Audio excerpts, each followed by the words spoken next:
நான் அன்ஷிதா அவர்களை 105 நாட்கள் பிக் பாஸ்ல பார்த்து பல விடயங்கள் தெரிஞ்சுக்கிட்டது. அதுல முதல் விடயம் என்ன அப்படின்னா, அன்ஷிதா அப்படின்றவங்க ஃபைட்டர், சரிங்களா? ஒரு ஃபீனிக்ஸ் பேர்ட் மாதிரி. அந்த நம்ம கிட்ட போராடுற குணம் இருக்கிற வரைக்கும் நம்மளை ஈஸியா யாராலையும் வெல்ல முடியாது. அன்ஷிதா அவர்கிட்ட நிறைய இருக்கு, அவங்க கடந்து வந்த பாதைகளே நிறைய. அப்ப அப்படி இருக்கக்குள்ள அப்படிப்பட்டவங்க இத்தனை ப்ரொஃபஷனல் டான்சர்ஸ், இந்த ஜோடி ஆயுரடியில 11 பெண்களுமே ப்ரொஃபஷனல் டான்சர்ஸ், 12 ஆண்களுமே ப்ரொஃபஷனல் டான்சர். சின்ன வயசுல இருந்து டான்ஸ்ன்றது அவங்களோட ரத்தத்துல ஊறி இருக்கு. பல கிளாஸுக்கு போயிருக்காங்க, பல மேடைகள் ஆடி இருக்காங்க, பல விடயம் அதை பற்றி படிச்சிருக்காங்க. அத்தனை பேரோட ஒரு நபர், டான்ஸை பற்றி தெரியாத நபர், இதுவரைக்கும் மேடைகள்ல நடன போட்டிகளை கலந்து கொள்ளாத ஒரு நபர், நடன கிளாஸுக்கு போகாத நபர், நடனம்னா என்னன்னு தெரியாத ஒரு நபர் ஒரு போட்டி போடுறாங்க அப்படின்னா அந்த தைரியம் அவ்வளோ பெரிய தைரியம். அந்த தைரியம் எல்லாருக்குமே இருக்கணும், எல்லாருமே வாழ்க்கையில ஜெயிப்பாங்க. அப்ப அந்த தைரியத்துல ஒரு பொண்ணு வர்றாங்கன்னா அந்த பொண்ணு சாதாரண ஒரு நபர் இல்லை. இன்னைக்கு ஜட்ஜஸ் அன்ஷிதா அவர்களுக்கு கொடுத்த பாராட்டு இருக்கு பாருங்க, அப்படி சந்தோஷமா இருந்தது, சத்தியமா சொல்றேன். அது ஏனோ தெரியல, அப்படி சந்தோஷமா இருந்தது. இன்னைக்கு பார்த்த நீங்க எத்தனை பேர் அப்படி சந்தோஷப்பட்டீங்க அப்படின்னு சொல்லுங்க. ஹேட்ஸ் ஆஃப் அன்ஷிதா, தரமான சம்பவம். பல பேருக்கு அவங்க செருப்படி கொடுத்தாங்க. இது ஒரு விடயம் இந்த வீடியோல பார்க்கணும். இன்னொன்னு, அன்ஷிதா அவர்களை பற்றி கடந்த ஒரு 2 வருடங்களாக ஒரு அம்மா தப்பா பேசிக்கொண்டு வந்திருக்காங்க. அவங்களுக்கு ஒருத்தருடைய ஆயுதத்தை எடுத்து அவங்களே குத்துனா எப்படி இருக்கும் அப்படின்ற மாதிரி அவங்களோட மகளுக்கு ஒரு விடயம் நடந்திருக்கு. பக்கத்து வீட்டில் தான் ஒரு சகோதரி நிருபர் ஒருத்தங்க இருக்காங்க, எனக்கு தெரிஞ்சவங்க, 5 வருஷமா எனக்கு தெரியும். அப்ப அந்த கான்வர்சேஷன்ல அந்த அம்மா அன்ஷிதா அவர்களை பற்றி நிறைய கதைப்பாங்களாம்.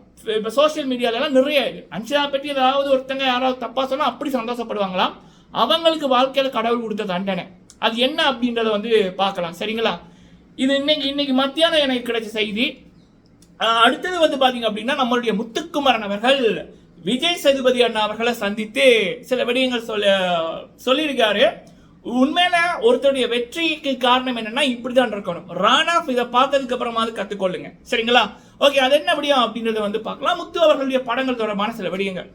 ஃபர்ஸ்ட் அன்ஷிதா அவர்களை, அதாவது அன்ஷிதா அவர்களுக்கு ஏதாவது ஒரு துரோகம் நடந்தா, இல்ல அந்த பொண்ணு கவலைப்பட்டா சந்தோஷப்படணும், இல்ல அந்த பொண்ணை கழுவி ஊத்தணும்னு சில கேவலமான முறையில் இந்த உலகத்துக்கு பிறந்ததுகள், கேவலமான வயிற்றுல பிறந்ததுகள். ஏன்னா நல்ல வயிற்றுல பிறந்ததெல்லாம் அப்படி பேசாது, சரியா? அப்ப அந்த கேவலமான முறையில் பிறந்ததுகள் அப்படி நிறைய இருக்கு, ஒரு நிறைய இருக்கு. அடுத்தவங்க துக்கத்தை பார்த்து சந்தோஷப்படுறது, அடுத்தவங்களை பார்த்து கேவலமா பேசுறது, அப்படிப்பட்ட கேவலமான பிரவியல் இருக்கு. அப்படிதான் ஒரு அம்மா அன்ஷிதா அவர்களை பத்தி இந்த சோசியல் மீடியால சில விடயங்கள் வந்தது. அந்த அம்மாவுக்கு அன்ஷிதா மீது ஒரு வெறுப்பு. அப்போ சோசியல் மீடியால இவன் ஒரு போட்டோ போட்ட கூட இவங்க போய் கழுவி ஊத்துவாங்க அப்படின்ற மாதிரி என்னுடைய நிருபர் ஃப்ரெண்ட் சொல்லியிருந்தாங்க.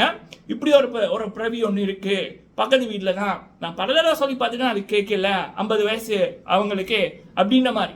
இப்போ சமீபத்தில் என்ன நடந்திருக்கு அப்படின்னா, அவங்களுடைய மகள் காலேஜஸ்ல படிக்கக்குள்ள சாதாரணமாக ஒரு பையன் கூட பேசியிருக்காங்க. அந்த பையன் கஷ்டப்பட்ட குடும்பம் அப்படின்றபடியா ஆட்டோ ஓடிக்கொண்டு அந்த படிக்கிற இதோ பண்ணியிருக்கான், சரிங்களா? ஃபைனல் இயர் ஆக்கும் ஏதோ அதெல்லாம் நமக்கு தேவையில்லை, சரியா? அப்ப ஜஸ்ட் கிளாஸ்ல தெரிஞ்ச ஒரு ஆளு, அப்ப ஆட்டோ தேவை அப்படின்னா பிடிச்ச ஒரு நாள். அந்த பொண்ணு தங்கமான பொண்ணு தான், நல்ல பொண்ணு தான்.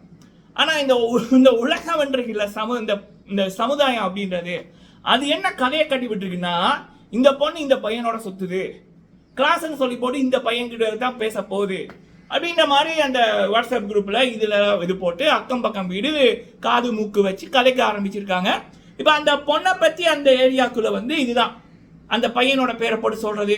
அடியே, இந்த படங்கள்ல எல்லாம் பார்ப்போம்ல, அடியே அவன் கூட போயிருந்தாலாமா, அடியே அந்த ஆட்டோக்காரனோட தாண்டி அவன் இருக்காள், அங்க பார்த்தண்டியா இங்க பார்த்தண்டி, அந்த பொண்ணு சரியில்லடி அப்படின்னு இந்த அம்மாவோட சொந்தக்காரங்கள்லாம் வந்திருக்கக்குள்ள ஏதோ விசேஷம் நடந்திருக்கு.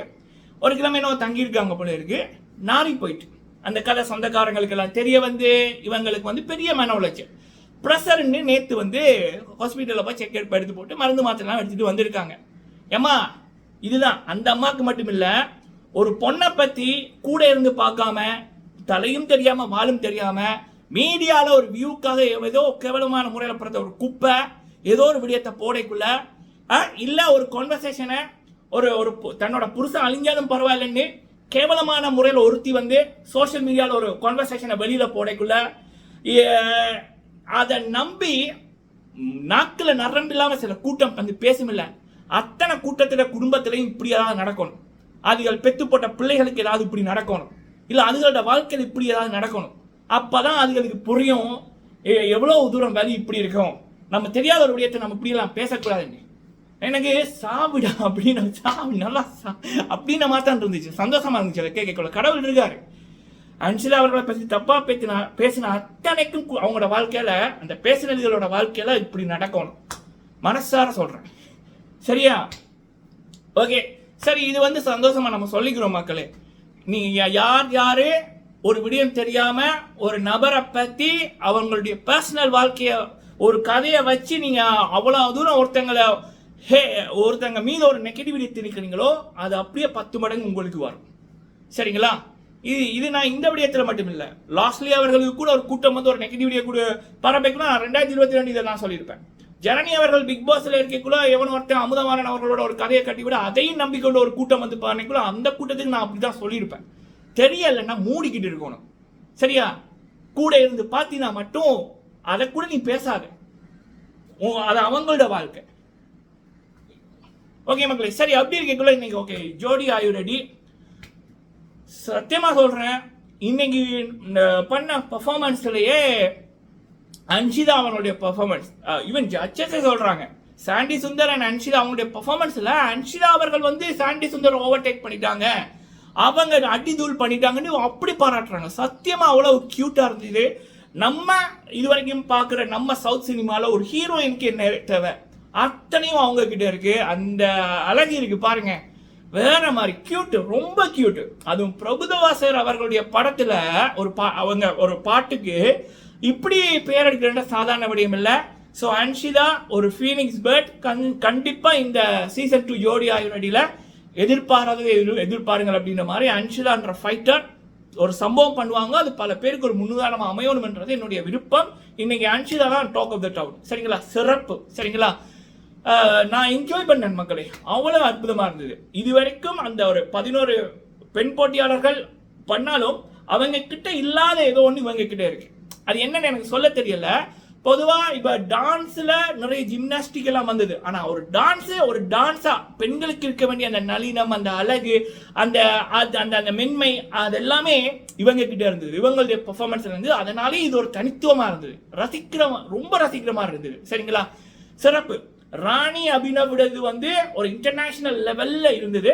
இங்க அன்ஷிதா அவர்களுடைய இது நம்ம சவுத் ஹீரோயின்ஸுக்கு என்னென்ன இருக்கும், ஒரு டான்ஸ்ல என்ன இருக்கணும், அது பக்காவா இருந்தது. அப்படி என்ஜாய் பண்ண. இது என்னுடைய கருத்து மட்டும் இல்ல, 3 ஜட்ஜஸுமே சொன்ன விடயம், சரிங்களா? ஸோ இன்னைக்கு நம்ம எதிர்பார்த்த மாதிரியே எவிக்ஷன் இல்லை, அடுத்த ஸ்டேஜுக்கு எல்லாரும் போயிட்டாங்க. எனக்கு ஃபுல் கான்ஃபிடென்ட் இருக்கு, கண்டிப்பா அன்ஷிதா அண்ட் சாண்டி சுந்தர் ஒரு அமீர் பாவனி எப்படி ஒரு சம்பவம் பண்ணாங்களோ அது போல பண்ணுவாங்கன்றது பெரியதொரு நம்பிக்கை. ஓகே, அடுத்த விடயம் வந்து பாத்தீங்க அப்படின்னா முத்துக்குமரன் அவர்கள் சேதுவண்ணா அவர்களை மீட் பண்ணியிருக்காங்க. அதுல அவர் வந்து சோசியல் மீடியால போட்ட விடயம், யாரையும் கண்டு வியக்காதே என்று பாடம் சொன்ன மனிதரை வியந்து பார்த்து கொண்டே இருந்தேன். 10 நிமிடத்தில் அடுத்த 10 ஆண்டுகளுக்கான பாதையை திட்டமிட்டு கொடுத்த மேதை வேறு எப்படி பார்ப்பது. 10 நிமிடங்கள் பேசியிருக்காங்க போல இருக்கு. அடுத்த 10 வருஷத்துக்கான அட்வைஸை வந்து சேதுவண்ணா கொடுத்திருக்காங்க. சில தகவல்கள் இப்ப ரூமர்ஸ் என்னன்னு தெரியல. சேதுவண்ணா அவர்களுடைய படத்துல முத்துக்குமரன் அப்படின்ற மாதிரி சொல்றாங்க. என்ன படம் அப்படின்னு தெரியல, நடித்தால் சந்தோஷம். சேதுபதி அண்ணா அவர்கள், நான் ஆரம்பத்தில் சொன்னதை இப்பயும் நான் சொல்றேன், கமல்ஹாசன் அவர்கள் பிரதீப் ஆண்டனி என்ற ஒரு அப்பாவிக்கு எப்படி மாயாவுக்காக ஒரு கேவலமான ஒரு துரோகத்தை பண்ணாரோ, ஒரு ஈகோ, அவருடைய ஒரு மாயாவுக்கு சொம்பு தூக்குனார் கமல்ஹாசன் அவர்கள். அப்ப அதுக்கப்புறம் எனக்கு பிக் பாஸ் மீது இருந்த நம்பிக்கை இல்லாம போச்சு. தமிழ் பிக் பாஸ் இல்ல, எப்ப சேதுவண்ணா வர்றாங்க அப்படின்னு தான் நம்ம சேலஞ்ச் பண்ணி இறங்கினோம். முதல் நாளே நம்ம சொல்லிட்டோம் முத்து தான் வின்னருங்க, பார்த்தோன்னே தெரிஞ்சுது, சரிங்களா? அப்ப அந்த அதுதான் சேதுபதி. அவர் கூட வேலை செஞ்சவங்க, அவர் கூட நடிச்சவங்க நிறைய பேர் சொல்லியிருப்பாங்க சேதுன்னா யாருன்னு, சேதுபதி என்னன்னா யாருன்னு. அப்ப அப்படிப்பட்ட மனிதரை பற்றி எனக்கு கடந்த ஒரு 2 வருடங்களாக அவர் கூட நடிச்ச நண்பர்கள் நிறைய சொல்லுவாங்க. நானே வியந்து பார்ப்பேன். அப்படி இருக்கக்குள்ள முத்துக்குமரன் அவர்கள் சொன்னது எனக்கு ஆச்சரியம் இல்லை. இதுதான் சேதுவண்ணா. சேதுவண்ணா பற்றி இன்னும் சில குப்பைகளுக்கு புரியல. குப்பைகளை பத்தி நம்ம ஏன் கவலைப்படணும்? இதுதான், சரிங்களா? டைட்டில் வின் பண்ணாலும் முத்து அவர்கள்ட்ட ஒரு பணிவு இருக்குல்ல, அந்த கண்ணியம் இருக்குல்ல, அதுதான் முத்து அவர்களை இப்ப ஸ்டெப் பை ஸ்டெப்பா மேல கொண்டு போகுது. ராணவ், இதை நீங்க கத்துக்கொள்ளுங்க, சரிங்களா? ஒரு 50 பேரை செட் பண்ணி போட்டு கேர்ள்ஸ் காலேஜுக்கு போய்கிட்டு மாஸ் இருக்கிற மாதிரி வீடியோ போடுறது, சோசியல் மீடியாவில் ஒரு 100 ஃபேக் ஐடியில் வந்து போட்டு ராணவன் கூவுறது, எல்லாரையும் போய் பார்த்து ஐஸ் வச்சு கிஃப்ட் கொடுத்து விலைக்கு வாங்குறது, இதெல்லாம் உருப்படாத ஒரு விடயம். சரிங்களா? ஃபர்ஸ்ட் உழைப்பால் உயர்ந்தவங்களுக்கு மரியாதையை கொடுங்க. சேது அண்ணா ஒரு பகுதிக்கு சொன்னதை ஃபைனாலில் அதை வச்சு சிம்பதி கிரியேட் பண்ணீங்கன்னா அப்படியே சிம்பதியை காலம் ஃபுல்லாக கிரியேட் பண்ணிக்கொண்டே இருக்கணும். இதே மாதிரி தான் இருக்கணும். அதை விட்டுட்டு உருப்படியாக அதாவது கற்றுக்கொள்ளுங்க முதல்ல. வேற என்னத்த சொல்றது அவரை பற்றி? இப்போ கூட இன்னைக்கு கூட ஒரு போஸ்ட் பார்க்குறேன், சேதுபதி அவர்கள் அப்படி சொல்லிட்டாங்கன்னு. எப்பயோ முடிஞ்சது ஃபினாலே, அதை கூட இப்போ ட்ரெண்ட் போட்டு கொண்டிருக்கானுங்க. எவ்வளோ காலத்துக்குறானா? ஸோ ஓகே மக்களை, இது வந்து முத்துக்குமாரன் அவர்கள் பண்ண ஒரு தரமான ஒரு விடயத்தோட ஒரு அப்டேட். நீங்கள் உங்களுடைய கருத்துக்களை சொல்லுங்கள். நன்றி.